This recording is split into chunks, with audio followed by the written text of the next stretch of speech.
You are now listening to Project XX Cast podcast series. We've got Nathan Jones here, pro MMA fighter. First of all, No, wait, I deserve a longer introduction than that. Keep it going, mate. Keep it going. yeah, pro MMA fighter inspiration for the youths. That'll do. Yeah. What made you start off with MMA fighting? What made you get into it? Well, that's a very good question. So I've been training for about 12 years, 12, 13 years now. And the one thing that made me start was I got jumped. I ended up getting jumped by about four people on a Saturday night out. I just finished with my friends, just went and got my kebab. I was eating my kebab on my own on the way to the bus stop, and then I got jumped. Managed to get away, but I only just managed to get away, and that really gave me a wake up call. Wake up call in the sense that, what if I didn't get away? Do you know what I mean? What? I just about got away. I was out of breath. And I was like, I'm unfit. I need to work that out. And at the same time, I need to understand how to defend myself because I was shook. Obviously for my safety, but at the same time, it was like, I don't want to walk around my own area. This is in Richmond. You know, I got jumped in Richmond, right outside the station. And I was like, damn. And ironically, fast forward 13 years, with the place where I work, but that was the gym. That was a martial arts gym, and I looked there and I was just like, right, cool. Monday, I need to do this. Do you know what I mean? And I came into work, didn't even speak to anyone, tell anyone about it. It was just between me and then Nathan Oates. He said to me, "Yo, Nath," and I was like, "Yeah, what's good?" I wasn't really speaking like that. But he's like, "Look, I just went to this gym." Yeah, just outside the station. Come check it out. I was like, okay. And that was a sign.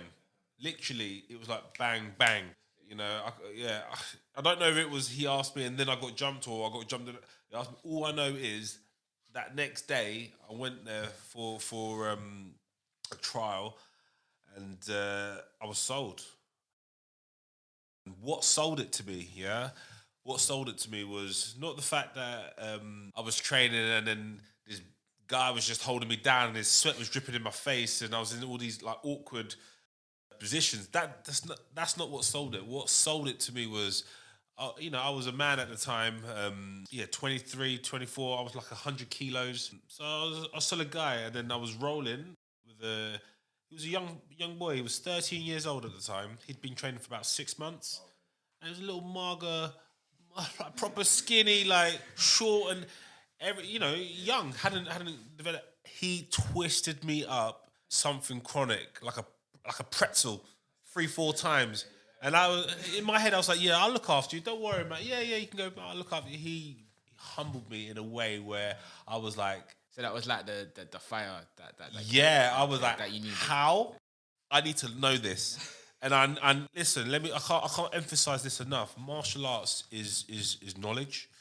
And you know what they say, knowledge is power, and it's a first. I've got a first for this knowledge, and I just had to learn, understand, because although when this was happening to me, all I was thinking is, this little boy is just looking up. He's looking after me now, and he's showing me and he's teaching me. And don't get me wrong, like we weren't fighting, we were training. Came to me was that sense of helplessness, and I was like, wow, yeah, cool.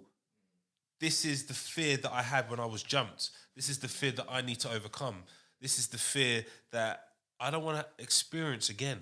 I think it takes a hell of a person to not see age when it comes to them type of things and sort of just follow in the steps of someone that's got more experience than you. Absolutely. You can appreciate someone that's kind of down to sort of learn. Absolutely. And this is the thing. One thing that I like about martial arts, but just in life in general, in the community, when we're working in the youth centres and stuff, people come, people go.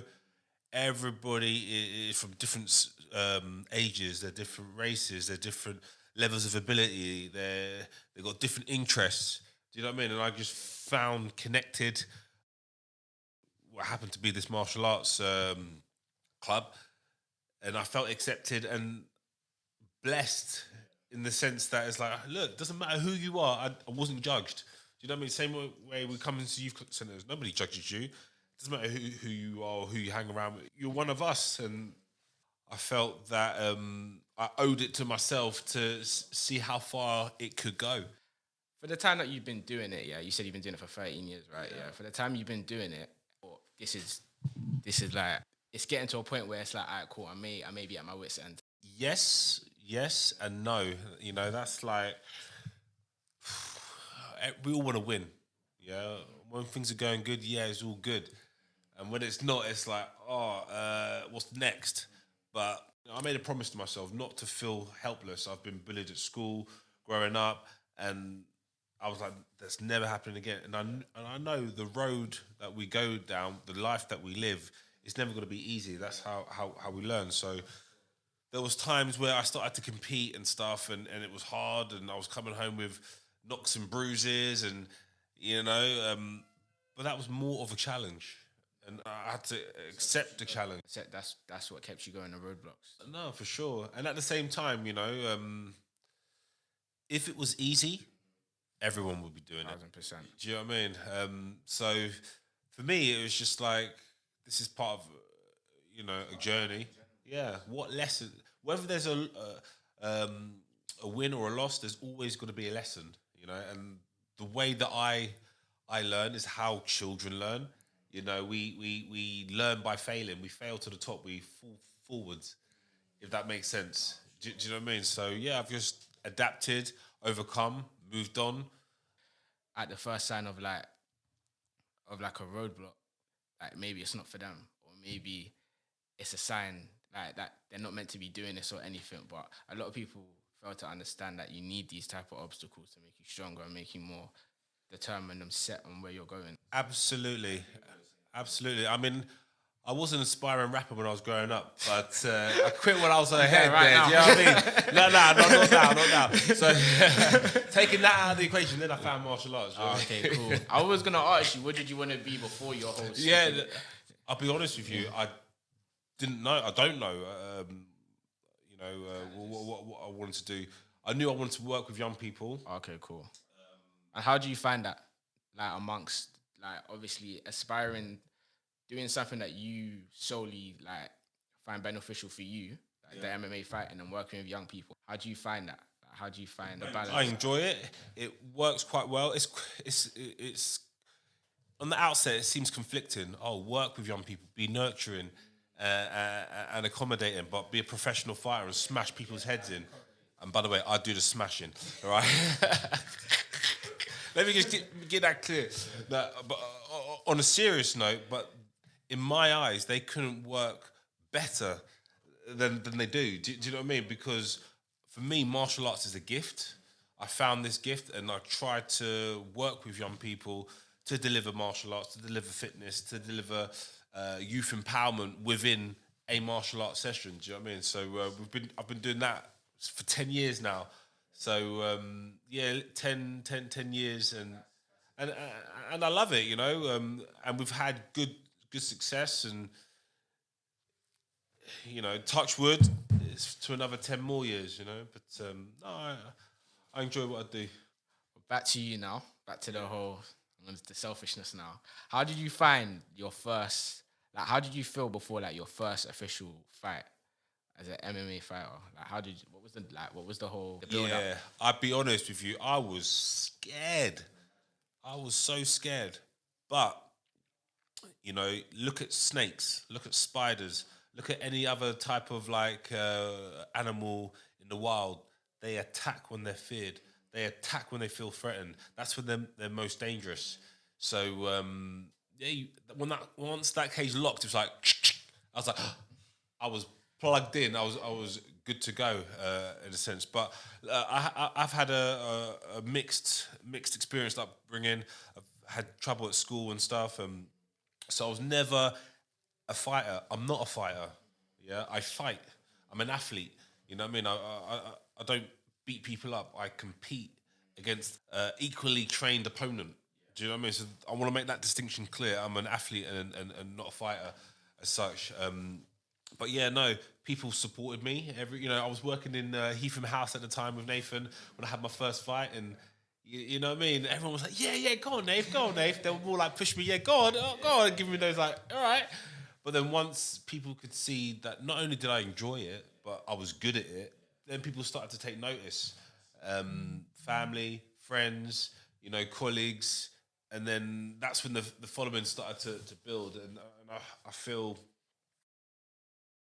fighting's not for everybody, and I feel the ones closest to me have lived their fighting through me, if that's a sense. And as weird as it sounds, not it's probably gonna sound a bit surreal. It's like I've become like a beacon for my people. This is what we do. Where I'm from Twickenham, yeah, London Borough of Richmond. Yeah, this is what I'm doing. Setting the standards, setting the foundation. This is, like I went to Orleans Park School, I worked in Heatham House, and I'm doing all these different bits and pieces. Then I've gone on to the local stage, then I went to the national stage, then went to the international stage. The competition took me on TV and this and that, and you know, um, I've never set myself I have set myself a goal, but I've never set myself a ceiling. I'm only going to take it to this point and then stop. It was just like, who knows? Who knows? So do you still like where you are now? Do you still get nervous before like each of your fights? Do you still feel like? Do you still get Those tingles, the I bubble tell you, guts. they are tingles. Yes, say the bubble guts. Yeah, I absolutely do. But that is good, Anybody that is nervous when they do things, that is a good sign. It shows that it means something to you. You're aware. Exactly. And it shows that it's something worth fighting for. If something's worth fighting for, then you got to do your utmost to go get it. And that's what that sense and that drive is what keeps me alive, keeps people closest around me alive when I'm working with them, or they unload off with me through conversations, and that's the drive that keeps people going. And when you speak to the most successful people, once those butterflies and what do you call it, bubble guts. but once those bubble guts go, there's no passion. And if there's sure. no passion, then it's just like You're not doing it for whatever, Yeah. So as much as I don't like those bubble guts, I know I need them, and I know it benefits me. So if something makes you nervous, that means that you're putting yourself to that stretch zone, I call it. No, it's not like you're growing. You know what I mean? You don't want to be complacent and stay there. You want to push yourselves to become the best that you can be. So For sure, that's a great explanation. I was gonna say, I don't know if you had any proper like hard fights, but I was gonna say, what do you think out of all your fights was your hardest fight that you've had to fight? you know what? Yeah, it's always going to be the last one. You're only as good as your last fight, as such as you're only as good as your last performance. You're only as good as your last out in whatever you're doing. Do you know what I mean? And at the same time, we always want to progress. We always want to move on to bigger and better. So then, by default, your next fight's going to be your hardest fight because you're going to look. I'm going to look to go a step up. Like, having said that, I have had more. I have found more fights harder than others because it's like rock paper scissors.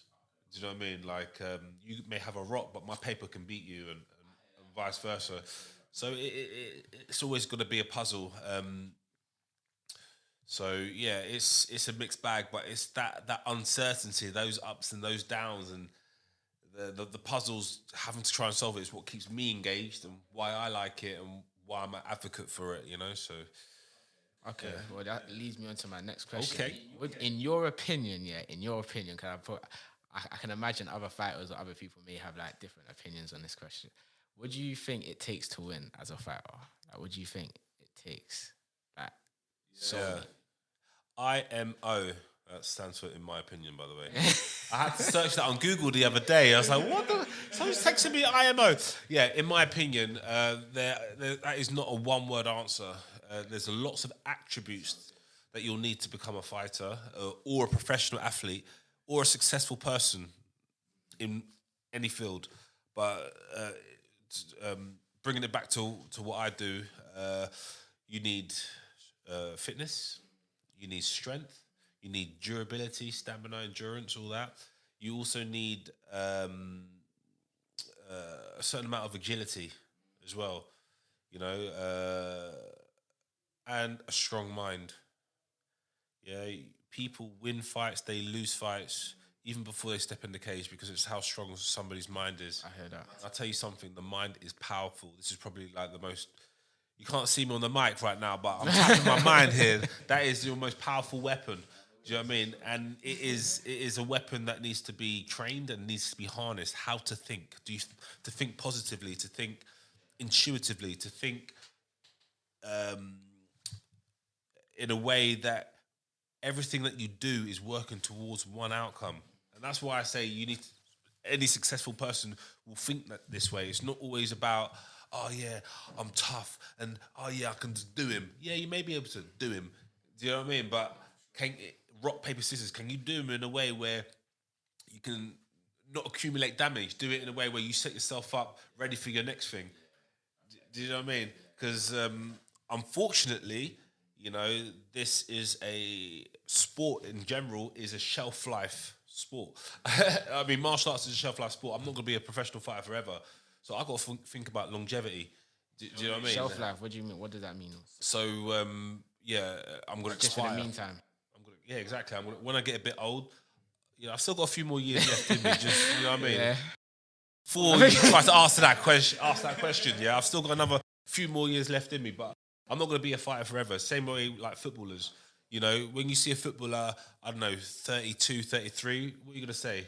They're past it or they're done or whatever. Do you know what I mean? So with age, you lose your reflexes. With age, wear and tear. Do you know what I mean? The tires that do the mileage, you know? So you always got to think smart. So what I've done is I've thought smart, thought about passing the gift on, using my skills, working with young people, teaching martial arts as a way to be a coach. But at the same time, before all that, my mum said to me, you better go and do your homework. You better go and do what you need to do to set yourself up so you got something to fall back on. Because again, unfortunately, me working in the fitness industry, me being a professional fighter, if I get injured, I can't work. Who's going to pay me then? Oh, for sure. Do you know what I mean? I don't know, heaven forbid, touch wood, that I don't get injured.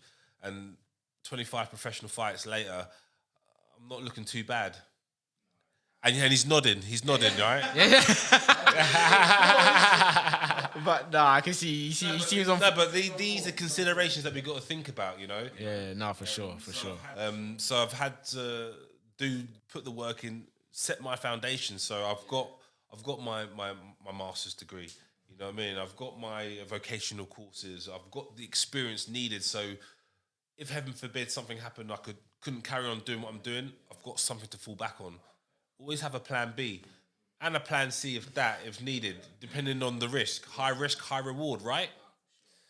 You know, and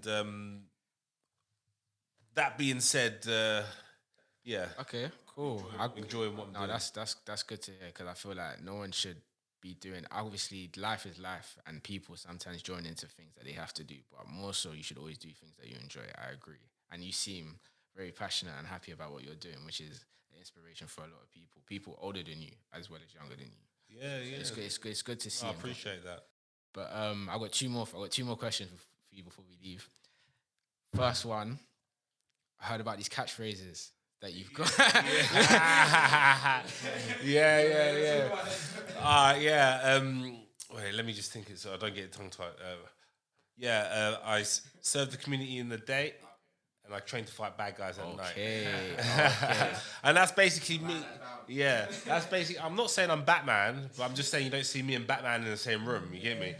But no, basically, I serve the community in the day. I am a youth worker, but I mean, before I was a full-time youth worker, and it was at night time. That's when I could go to the gym and have my little fight club and train up and stuff. Yeah, and the way I see it, I'm an ordinary guy, but I do extraordinary things, and that's how it kind of like played out. Getting my thing on, I'm getting my thing on and stuff. That's how you accomplish sorry to cut you. I think that's how like you accomplish like the impossible in a way. putting yourself in that sort of mindset of like almost like a superhero. So it's kind of like That's it, you know. And I've had lots of friends and family members have limiting beliefs. Yeah, and I'll be honest with you, limiting beliefs is like a splinter. If it gets into you, it's just gonna eat up at you and make it worse and worse and never go away. Oh, I can't do this. I can't do that. Whether you can or you can't, you're always gonna be right. Do you know what I mean? So if you want to do something, if you really want to do something, go get it. Go do it. Who's gonna stop you? What's gonna stop you? You know what I mean? And if there's something that is gonna stop you, then work a way around it. there's anything worse than living with regrets, to be honest. So I would say, if yeah, you're right. If you really wanted to do something, definitely go for it for sure. We're living in a new world now for sure. So I think it's more possible to do a lot of things that people couldn't do before our time. So Yeah. And the thing is, if you don't, you'll never know. exactly, no, for You sure, know what I mean? for So, sure, have an answer with out or it didn't work out and then try something else, you know? for sure. All right. Well, before we leave, I was gonna ask, what's next? Like, what's next for Nathan? Now we'll go back with teacher sessions. So we do MMA fitness. So we're here at Hampton at the moment, but then we also do one in Twickenham as well on a Friday night. So yeah, I'm still teaching, still sharing my passion, still working with young people to better themselves. For Mr. Bag and Tag, that's my name. You heard it here first, man. Because I bag them and I tag them. I know you were wondering why. But yeah, I'm next fighting on the 19th of November. That's a Saturday at Crystal Palace. I'm fighting on Fight Star Championship. So I'm fighting a main event, bro, fighting for the welterweight strap. So I'm bringing that home and getting it in. So We're confident in you, man. I'll be there as well. So that'll be. and we're taking a team of young the people whole down team. there and looking forward to it. So I can't complain. And for everybody out there, yeah, look out, man. Nah, for sure. For sure. You seem excited, so no, we're rooting for you, man. This has been an inspiring conversation. I appreciate it. No worries, man. Signing out. You are now listening to Project XX Cast podcast series.